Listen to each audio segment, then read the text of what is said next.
عبادات میں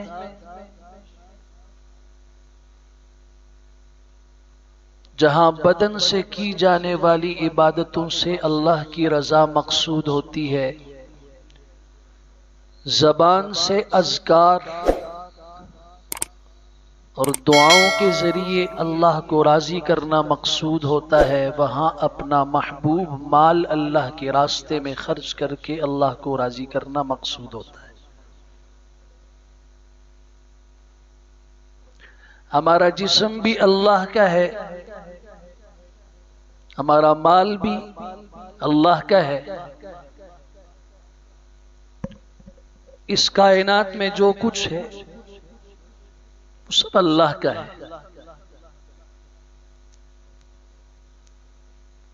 قرآن مجید خرچ کرنے کے معاملے میں 4 بنیادی اصول ذکر کرتا ہے۔ 4 ذہن بناتا ہے۔ پہلی بات اور پہلا اصول کہ یاد رکھو جو تم خرچ کر رہے ہو وہ اللہ کا دیا ہوا ہے، وہ مال بھی حقیقت میں اللہ کا ہے۔ وَآتُوهُم مِّن مَّالِ اللَّهِ الَّذِي آتَاكُمْ، تم دو انہیں وہ مال دو جو تمہیں اللہ نے دیا ہے۔ سورہ نور کی آیت 33 ہے۔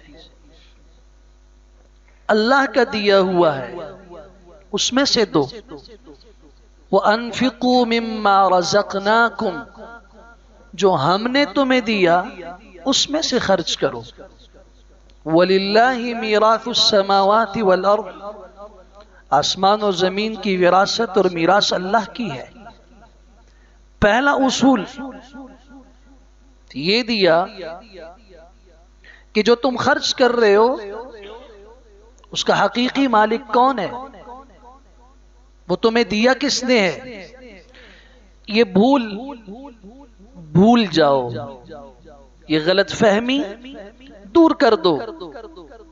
میرا مال ہے، میں کیوں دوں، میری مرضی ہے، میں جہاں خرچ کروں۔ نہیں، پہلا اصول خرچ کرنے کے معاملے میں یہ بتایا، زندگی میں جہاں بھی خرچ کرنا چاہو، خوشی کا موقع ہو، شادی ہو، ولیمہ ہو، بیٹی کی رخصتی کا موقع ہو، کوئی اور پروگرام زندگی میں، کوئی تقریب ہو، کوئی فنکشن ہو، یاد رکھو جب خرچ کرنا چاہتے ہو تو اس بات کا تصور ذہن میں رہے کہ تم اللہ کے دیے ہوئے کو خرچ کر رہے ہو۔ تمہارا کیا کمال، ایک ماں اور ایک باپ سے پیدا ہونے والی اولاد میں مال کے اعتبار سے فرق ہوتا ہے نہیں ہوتا؟ صلاحیت اس میں زیادہ ہے، علم اس کے پاس زیادہ ہے، تعلیم اور مہارت میں یہ آگے ہے، یہ ان پڑھ ہے، جاہل ہے، کچھ نہیں سمجھتا، لیکن ہماری نظریں دیکھ رہی ہیں کہ مال کے اعتبار سے یہ اس سے کئی گنا آگے ہو رہا ہوتا ہے۔ رب کی مرضی جسے دے، جتنا دے، جہاں سے دے، جس انداز سے دے، کون پوچھ سکتا ہے؟ پہلا اصول بتایا، جہاں خرچ کرو تو یہ بات ذہن میں رہے کہ اللہ کے دیے ہوئے کو خرچ کر رہے ہو۔ اس تصور کا فائدہ یہ ہوگا کہ ہمیں پریشانی نہیں ہوگی خرچ کرتے وقت۔ اللہ کا دیا ہوا تھا، میرا اس میں کیا کمال ہے، میں نے محنت کی، اس رب کا کرم ہے کہ اس نے میری محنت کو ضائع نہیں کیا، میری تھوڑی سی محنت کے بدلے میں اس نے مجھے بہت کچھ دے دیا۔ پہلا اصول، اللہ کا دیا ہوا تم دے رہے ہو۔ دوسرا اصول خرچ میں یہ بتایا، قرآن مجید نے ذہن بنایا، جسے تم دے رہے ہو ان کا یہ حق ہے، کوئی احسان نہیں کر رہے ہو، ان کا تمہارے ذمے حق ہے۔ وَفِي أَمْوَالِهِمْ حَقٌّ لِلسَّائِلِ وَالْمَحْرُومِ، اب سورہ داریات آیت 19 پڑھیں، وَفِي أَمْوَالِهِمْ حق، ان مالداروں کے مال میں حق ہے، للسائل والمحروم، سائل کا بھی، مانگنے والے کا بھی، محروم کا بھی۔ سائل اور محروم کس کو کہتے ہیں؟ میں آسان سے سمجھا دیتا ہوں۔ ایک جو اپنی ضرورت کا اظہار کرے، اپنی حاجت کو کسی کے سامنے بیان کرے، رکھے، جو آپ کے دروازے پہ چل کے آئے، آپ کے سامنے اپنی حاجت، اپنا فقر، اپنی تنگ دستی، اپنی ضرورت پیش کرے، یہ سائل ہے۔ محروم وہ ہے جس کی ضرورت ہے لیکن وہ اپنی ضرورت کو زبان پہ نہیں لا سکتا، جسے ہم کہتے ہیں سفید پوش ہے، وہ کسی کے سامنے اپنے فقر کے اظہار کو اپنی تذلیل اور توہین سمجھتا ہے۔ تو قرآن کہتا ہے جو آ گیا اور اس کی ضرورت ہے، آپ کے مال میں اس کا بھی حق ہے۔ جو نہیں آیا، آپ کو معلوم ہے کہ یہ ضرورت مند ہے، اس کے گھر پہ آپ نے جا کے اس کی ضرورت کو پورا کرنا ہوگا، یہ محروم ہے۔ جسے ہم دے رہے ہیں اس پر کوئی احسان نہیں ہے، اس کا ہمارے ذمہ حق ہے۔ وَآتُوا حَقَّهُ يَوْمَ حَصَادِهِ، جس دن تم اپنی کھیتی کو کاٹتے ہو نا، تو اس میں سے اللہ کا حق دو۔ بعض مفسرین نے کہا حقہ کی ضمیر کا مرجع وہ انسان ہے، ضرورت مند ہے، جس کا مطلب یہ ہوا کہ اس ضرورت مند کا جو حق ہے اس کو ادا کر دو۔ دوسرا اصول سمجھایا کہ جس کو تم دے رہے ہو اس کا تمہارے ذمہ حق ہے۔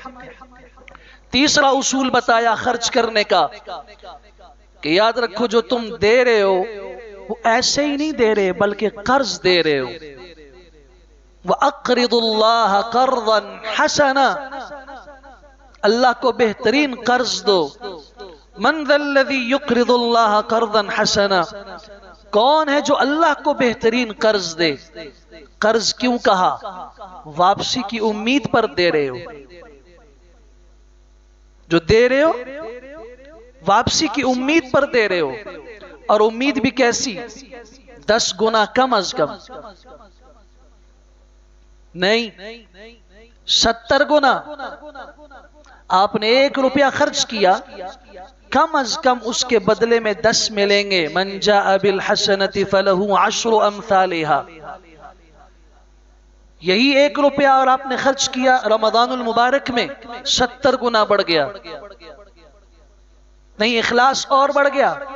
مثل الذین ينفقون اموالهم في سبيل الله كمثل حبة انبتت 7 سنابل في كل سنبلة 100 حبة، 700 گنا۔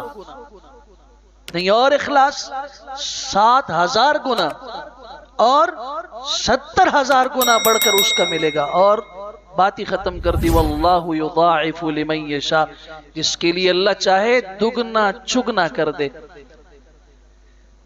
واللہ یزید لمن یشاء نہیں فرمایا اللہ زیادہ کر دے، نہیں، یزید زیادہ کر دے۔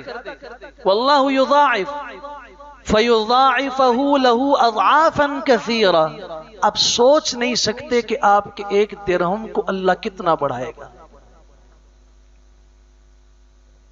کتنا اس میں اضافہ کرے گا۔ رسول اللہ صلی اللہ علیہ وسلم نے فرمایا سبق درہم 100,000 درہم،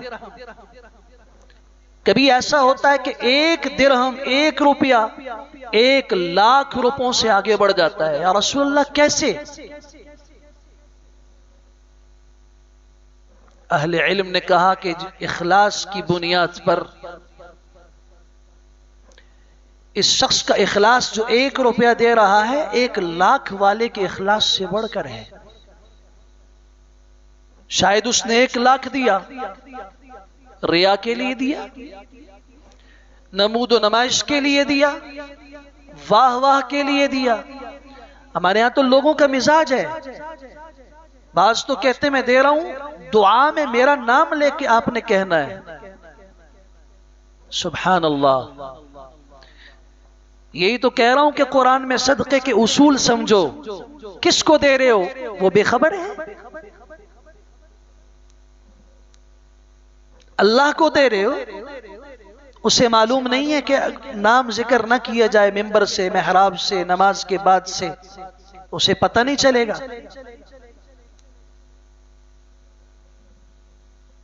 الحمدللہ،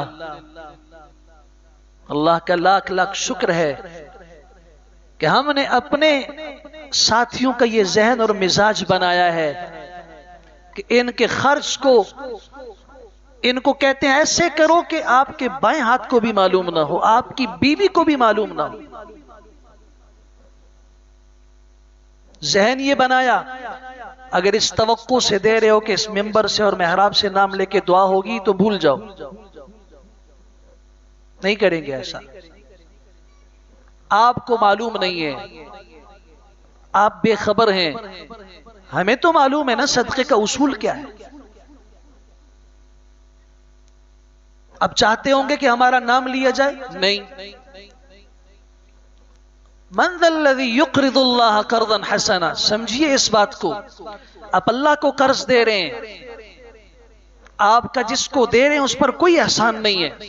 وہ مدرسہ ہے، وہ مسجد ہے، وہ کوئی غریب ہے، یتیم ہے، فقیر ہے، بیوہ ہے، مسکین ہے، آپ اس کو دے رہے ہیں؟ نہیں. قرآن نے اصول بتایا کہ آپ اللہ کو دے رہے ہیں. جس اللہ کو دے رہے ہیں اس اللہ کے علم میں ہے. آپ کو ضرورت نہیں کسی اور کے سامنے اظہار کرنے کی، نہ تختی لگانے کی. یہ سیاسی لوگوں کا کام ہے، ان کو کرنے دیجئے. کہ وہ ٹرانسفارمر بھی لگائیں گے تو نام ذکر کریں گے کہ ہم نے کیا، گلی پختہ کریں گے تو ہم نے کیا، اور آپ کو پائپ دیں گے تو اس پر ہم نے کیا. ان کو کرنے دیجئے. انہوں نے لوگوں سے کچھ لینا ہے کل، اس کے بدلے میں ہم نے اپنے رب کی رضا کے لیے دینا ہے. اپنے رب سے کل لیں گے اور اس سے 700 گنا کم از کم لیں گے. امید تو یہ ہے کہ اللہ اپنے فضل سے اتنا دے کہ جسے ہم بھی کہتے ہیں بس کافی ہو گیا. الیس اللہ بکاف عبدہ. کیا اللہ اپنے بندے کے لیے کافی نہیں؟ اللہ کی ذات بندوں کے لیے کافی، اللہ کی دین بندوں کے لیے کافی، اللہ کے عطایا بندوں کے لیے کافی، اس کی بخشش بندوں کے لیے کافی ہے. اس میں کوئی کمی نہیں. یہ اصول بتایا. تیسرا اصول، سب سے پہلے ذہن بنایا جو تم دے رہے ہو نا وہ اللہ کا ہے، تم اس کے حقیقی مالک نہیں. پھر اس کے بعد اصول بتایا جس کو دے رہے ہو اس کا تمہارے ذمہ حق ہے.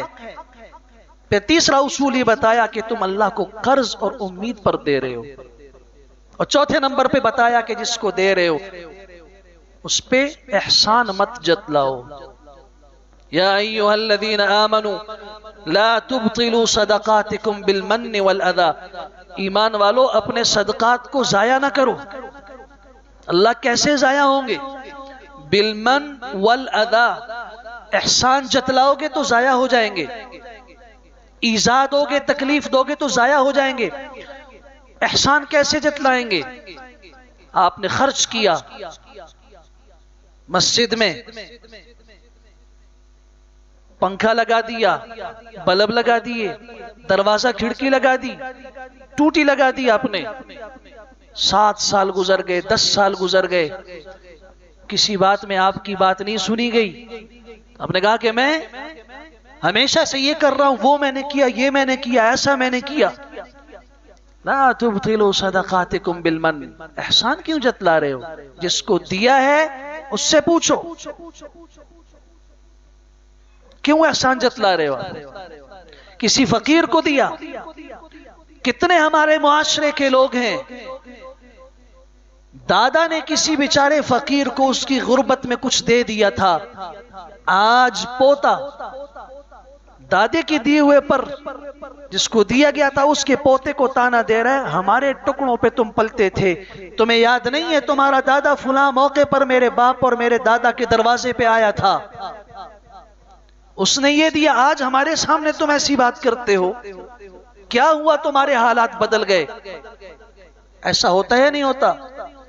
اس کو کہتے ہیں لا تبطلوا صدقاتکم بالمن احسان جتلا کے اپنے صدقات کو ضائع نہ کرو.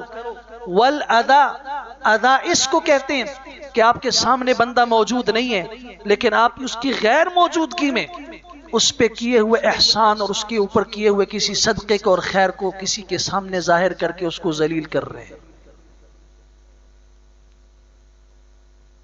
مزاج بناؤ. خرچ میں جو مزاج شریعت نے ہمیں بتایا ہے، خرچ کرنے کا حکم بھی شریعت نے دیا، اس کے اصول بھی شریعت نے سکھائے، اور اس صدقے کرنے نہیں ہے، صرف اس کیے ہوئے کو بچانا بھی ہے. حضرات صحابہ کرام نے اصول سمجھا. اگر آپ اس کے فوائد دیکھیں کہ آپ جب اللہ کو دے رہے ہوتے ہیں اس کے بدلے میں اللہ آپ کو کیا دے رہا ہوتا ہے. اللہ کی قسم، کھجور کی جو گٹلی ہوتی ہے نا، کھجور کی گٹلی، اوپر کا کھانا نہیں، اندر کی گٹلی بھی اگر آپ اللہ کے لیے دیں اس کے بدلے میں آپ کو اللہ جہنم سے خلاص کر دے. اور کیا چاہتے ہو آپ سوچ سکتے ہیں کہ اس کے بدلے میں آپ کو ملے گا کیا؟ شرط یہ ہے احسن کما احسن اللہ الیک، احسان کرو جیسے اللہ نے آپ کے ساتھ احسان کیا. مجھے بتاؤ اللہ نے آپ کو کچھ دیا ہے، کبھی کسی کو اللہ نے جتلایا ہو؟ کبھی کسی کی بغاوت پہ اللہ تعالیٰ نے اس سے سب چھین لیا ہو کہ تم نے آج یہ نافرمانی کی، اس کے بدلے میں تم سے یہ لے لیتا ہوں؟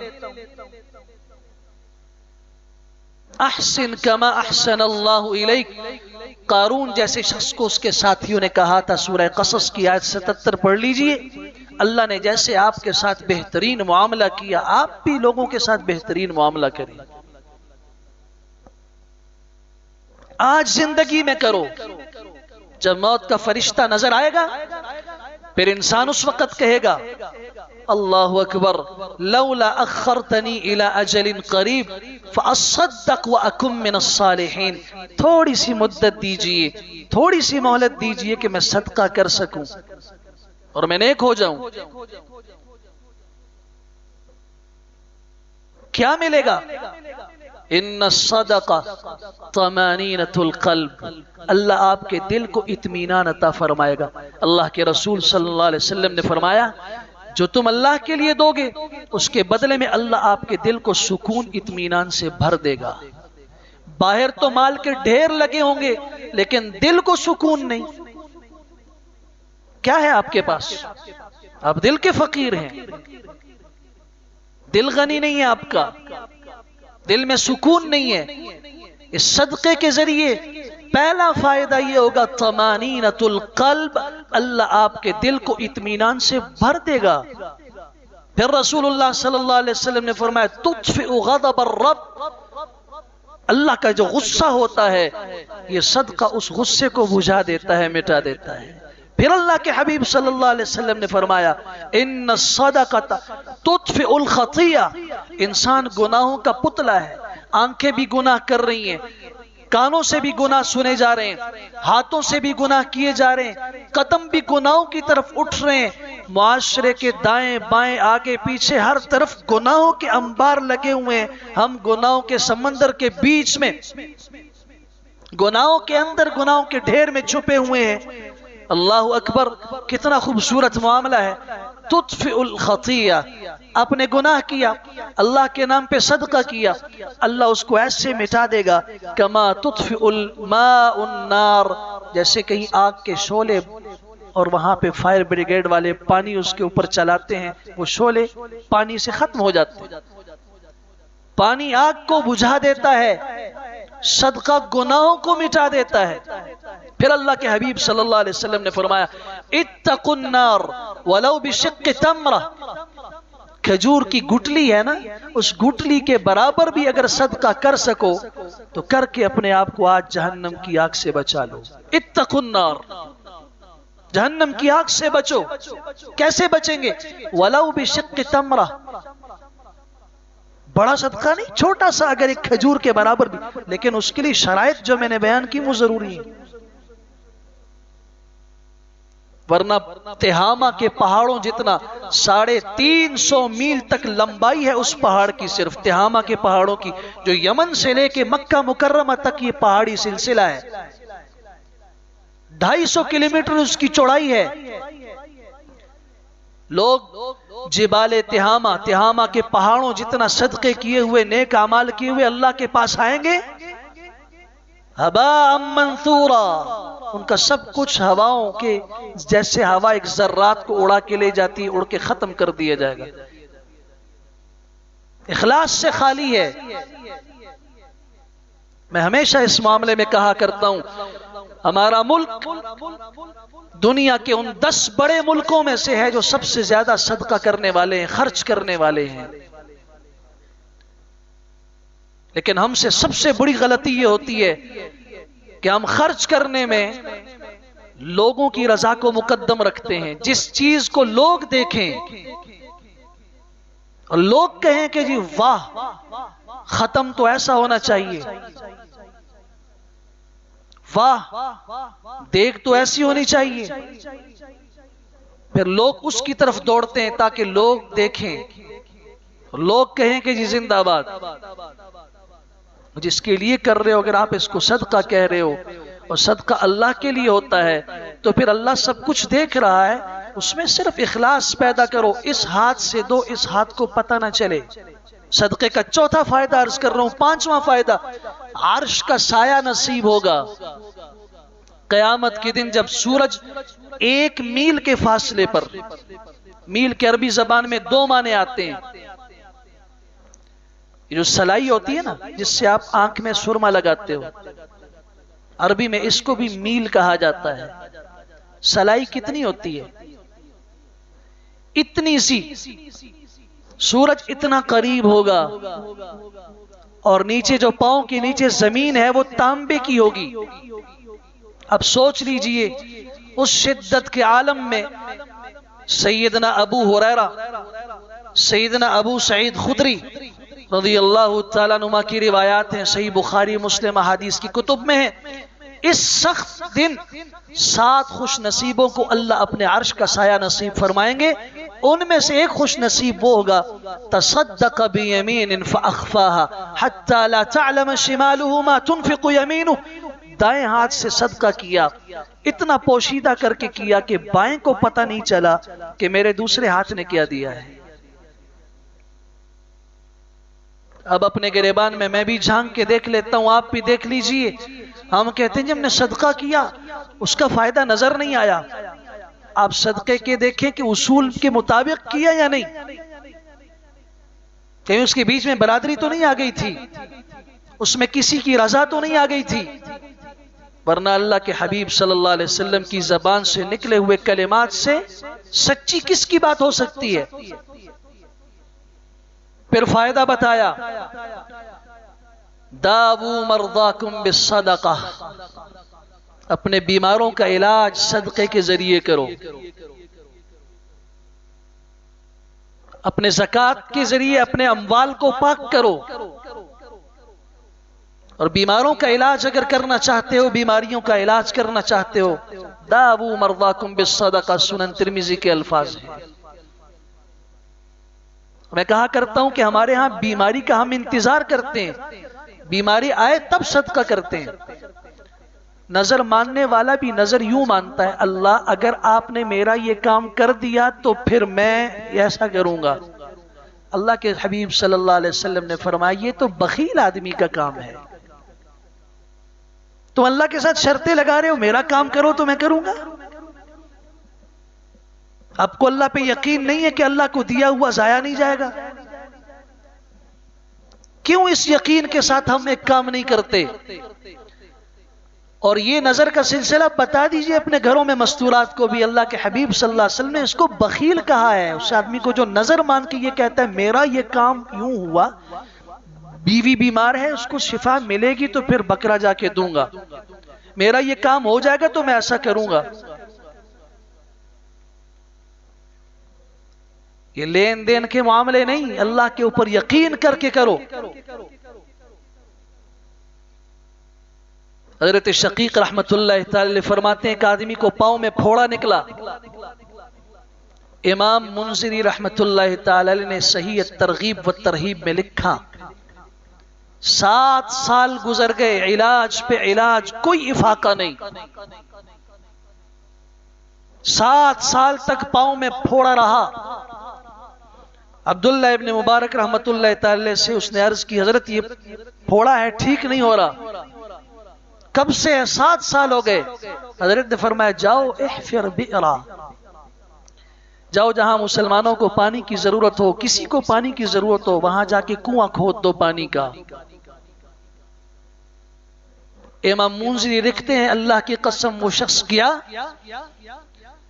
اس نے ایک کنواں کھدوایا، وقف کر دیا جس کو پانی کی ضرورت ہے، جانور ہے، چڑیاں ہیں، انسان ہیں.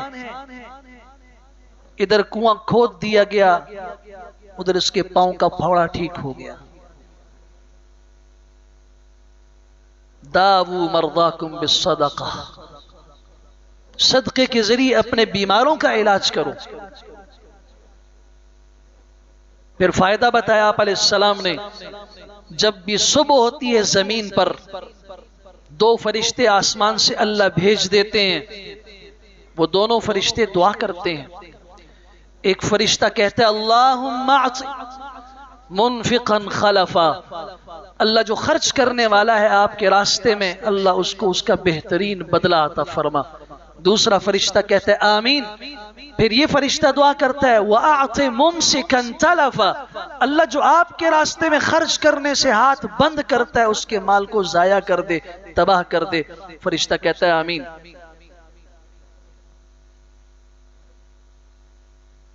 خرچ کرتے وقت یہ تصور ذہن میں رکھو کہ میرے لیے اللہ کے فرشتے دعا کر رہے ہیں. وَمَا أَنفَقْتُم مِّن شَيْءٍ فَهُوَ يُخْلِفُهُ، جو کچھ تم خرچ کرتے ہو، من شیء، معمولی سی چیز بھی جب تم خرچ کرتے ہو اللہ کے لیے، فَهُوَ يُخْلِفُهُ، اللہ اس کا بہترین بدلہ دے گا. کیسے خرچ کریں؟ سبحان اللہ. قصص العرب ایک کتاب ہے 5 جلدوں پر، اس کا مصنف لکھتا ہے صحابہ اور تابعین کا زمانہ ہے، 3 نوجوان بیٹھے ہیں.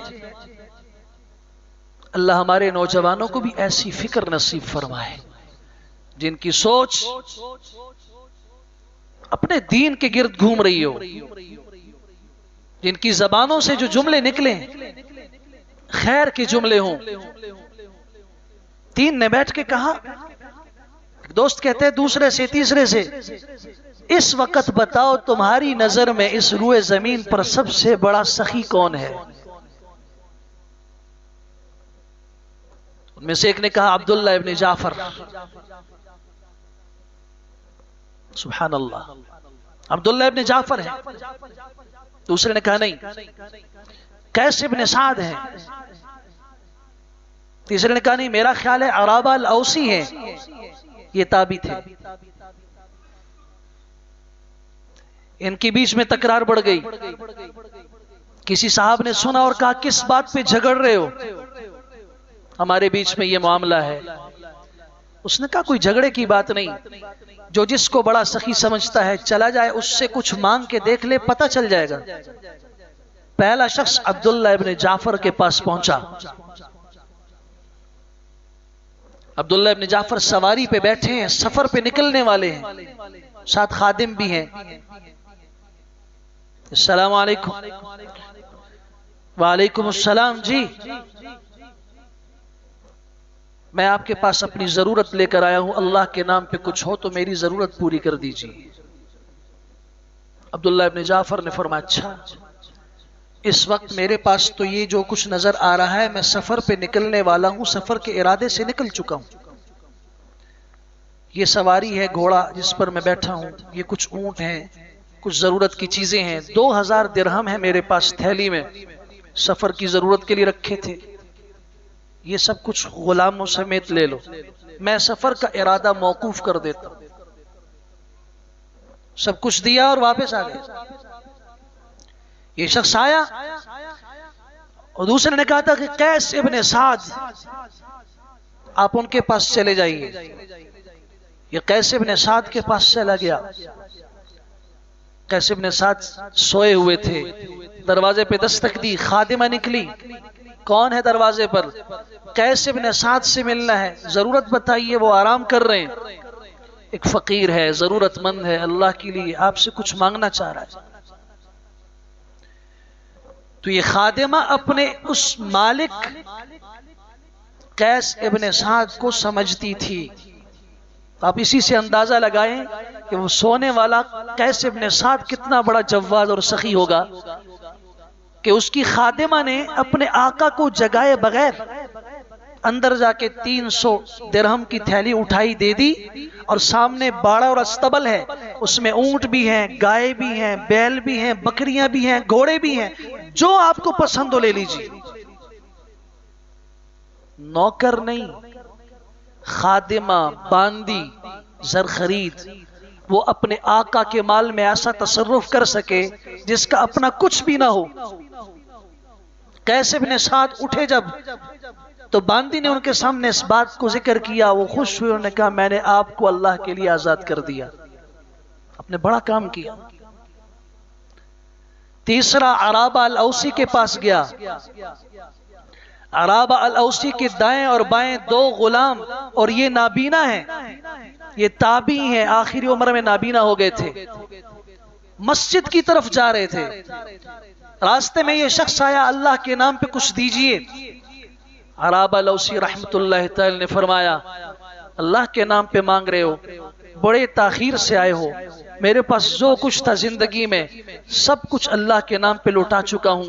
یہ 2 غلام صرف باقی رہ گئے خدمت کے لیے, اور ان کی سب سے بڑی خدمت یہ ہے میں نابینا ہوں, مسجد چل کے نہیں جا سکتا, یہ مجھے پکڑ کے مسجد لے جاتے ہیں. آپ نے اللہ کے نام پہ مانگا ہے, یہ دونوں غلام لے لو, اللہ کے لیے یہ بھی حاضر ہے. یا سبحان اللہ. حضرت پھر آپ کی خدمت کون کرے گا؟ یہ ظلم ہے, اس کے علاوہ کچھ بھی نہیں. تو میں آپ کی یہ غلام نہیں لیتا, یہ آپ کے خادم ہیں, کپڑے دھوتے ہیں, آپ کا کام کرتے ہیں. فرمایا لو, اگر نہیں لوگے نا, اللہ کا نام کا واسطہ تو نے دیا ہے, میں ان کو ویسے بھی اللہ کے نام پہ آزاد کر دوں گا. لینا ہے تو لے لو. یہ لے کے آیا. اب دیکھا اس نے, قصص العرب نے لکھا ہے, یہ شخص دیکھ رہا ہے کہ اب عرابہ الاوسی کیا کریں گے.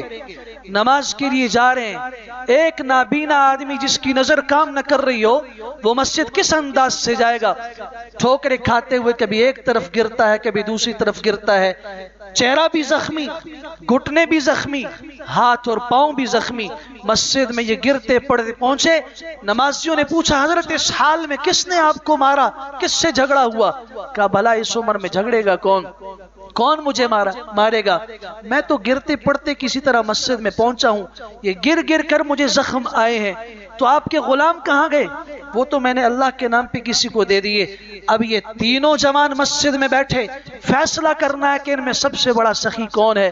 3 متفق ہوئے. ان تینوں میں عبداللہ ابن جعفر سے بھی بڑھ کر, قیس ابن سعد سے بھی بڑھ کر بڑا سخی اگر ہماری نظر میں کوئی ہے, تینوں متفقہ طور پہ کہتے ہیں وہ عرابہ الاوسی ہے. اس سے بڑھ کے کوئی نہیں. کیوں آپ نے ایسا کیا؟ اللہ کے لیے کیا. کوئی احسان تو نہیں ہے. کیا احسان ہوگا؟ اس کا دیا ہوا ہے, اس کو دے رہا ہوں, اور 700 گنا زیادہ کی امید پر دے رہا ہوں, قرض دے رہا ہوں کہ وہ واپس دے گا. تو پھر اس میں میرا کیا تکبر, اس میں میرا کیا ہے؟ اگر ہم صدقے کی حقیقت کو سمجھ جائیں تو اللہ کی قسم جہاں دل شادمان ہو, ہمارے گھروں کے اندر, گھر ہمارے جو اجڑے ہوئے ہیں نا آج, یہ جنت کا منظر بن جائیں. لن تنالوا البر حتى تنفقوا مما تحبون, 4 پارے کی پہلی آیت کے جملے ہیں. مکمل پوری طرح کسی نے نیکی حاصل کرنی ہے تو وہ حاصل ہو ہی نہیں سکتی جب تک اللہ کے راستے میں اپنی محبوب چیز کو خرچ نہ کرے. لن تنالوا البر, تم نیکی تک پہنچ ہی نہیں سکتے، تم نیکی حاصل ہی نہیں کر سکتے۔ اب اندازہ لگائیے کہ نیکی کا اعلیٰ درجہ حاصل ہوگا تو انفاق سے حاصل ہوگا، اور تو اور جنت کے 8 دروازوں میں سے ایک دروازہ ہے جس دروازے کا نام ہی باب الصدقہ ہے۔ اس سے آپ اندازہ لگا لیجئے کہ صدقے کی اہمیت اسلام کی نظر میں ہے کیا۔ باب الصدقہ، اس سے ہر وہ انسان داخل ہوگا جس کو دنیا میں صدقہ کرنے کی اور اللہ کے نام پہ خرچ کرنے کا جذبہ ہوگا۔ قیامت کے دن میدان حشر میں جہاں حساب و کتاب جاری ہوگا اور انسان کے پاس کچھ بھی نہیں ہوگا، ایسے میں اگر کسی کے پاس ایک نور ہوگا، ایک روشنی ہوگی، ایک دلیل ہوگی، اور وہ دلیل بھی اس کے ایمان کی دلیل ہوگی، اللہ کے رسول صلی اللہ علیہ وسلم نے فرمایا وہ یہ صدقہ ہے۔ الصدقۃ برہان، محدثین نے لکھا برہان کس چیز کی برہان اور دلیل؟ برہان علی ایمانہ، بندے کے ایمان کی دلیل ہوگی۔ اللہ تعالی ہمیں یہ ہوش نصیب فرمائے کہ جہاں ہم کم از کم اللہ کے نام پہ خرچ کر رہے ہیں، میں اس کی بات نہیں کر رہا جو ہم کتوں پہ خرچ کر رہے ہیں، جو ہم گھوڑوں پہ خرچ کر رہے ہیں، جو ہم بیلوں پہ خرچ کر رہے ہیں، جو مرغوں پہ خرچ کر رہے ہیں، جو ہم ان چڑیوں پہ خرچ کر رہے ہیں، ان کی بات نہیں کر رہا۔ اپنے شوق پورا کرنے کے لیے لوگ کیا کچھ نہیں کرتے۔ ذرا جاؤ جس آدمی نے مرغے رکھے ہوں اس سے پوچھو کہ اس مرغے کی خدمت کیا کرتے ہو۔ کسی نے اگر طوطے رکھے ہوئے اس سے پوچھو خدمت کیا کرتے ہو ان کی۔ پھر کسی سے پوچھو جس نے کتا رکھا ہوا ہے، سفر میں بھی اس کو اپنے ساتھ گاڑی کی فرنٹ سیٹ پہ بٹھاتا ہے، اس کو پیار کر رہا ہے، اس کے اوپر وہ چڑھ رہا ہے، ایک جانور کے اوپر کتنا یہ خرچ کر رہا ہے۔ اور کبھی اس نے اس کے ساتھ کہا کہ میں اس پر احسان کر رہا ہوں؟ وہ کہتا نہیں، بدلے میں یہ مجھے بہت کچھ دے رہا ہے، یہ بڑا وفادار جانور ہے۔ یا اللہ، یہی تو میں آپ کا دماغ اور اپنا دماغ کھولنا چاہتا ہوں۔ کتے پر خرچ کیوں؟ یہ وفادار جانور ہے۔ اللہ اکبر، جس اللہ کے نام پہ ہم خرچ کریں، اللہ سے بڑھ کر کسی کی وفا ہو سکتی ہے؟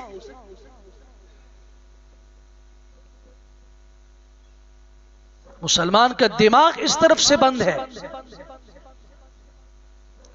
اگر خرچ کرے گا بھی دین کے نام پر بھی، تب بھی اس میں سب سے بڑی مصیبت جو کھڑی ہو جائے گی وہ یہ ہوگی کہ ساری دنیا دیکھے اور ان کو پتہ چلے اس نے یہ خرچ کیا۔ یہ ایک اصول بھی اگر ہمیں سمجھ میں آ جائے نا کہ اس ہاتھ سے دوں گا، اس ہاتھ کو پتہ نہیں چلنے دوں گا۔ کئی لوگ ایسے تھے، ابو بکر صدیق رضی اللہ تعالیٰ دنیا سے چلے گئے، ایک بوڑھی عورت روتے ہوئی آئی، امیر المومنین کہاں ہیں؟ ان کا تو جنازہ ادا کیا جا چکا، وہ تو قبر میں اتار دیے جا چکے، وہ تو اللہ کے رسول صلی اللہ علیہ وسلم کے پڑوس کی طرف منتقل ہو گئے، لیکن آپ کا کیا کام؟ اللہ اکبر، اب میرے گھر میں جھاڑو کون دے گا؟ میرے گھر کے برتن پانی سے کون بھرے گا؟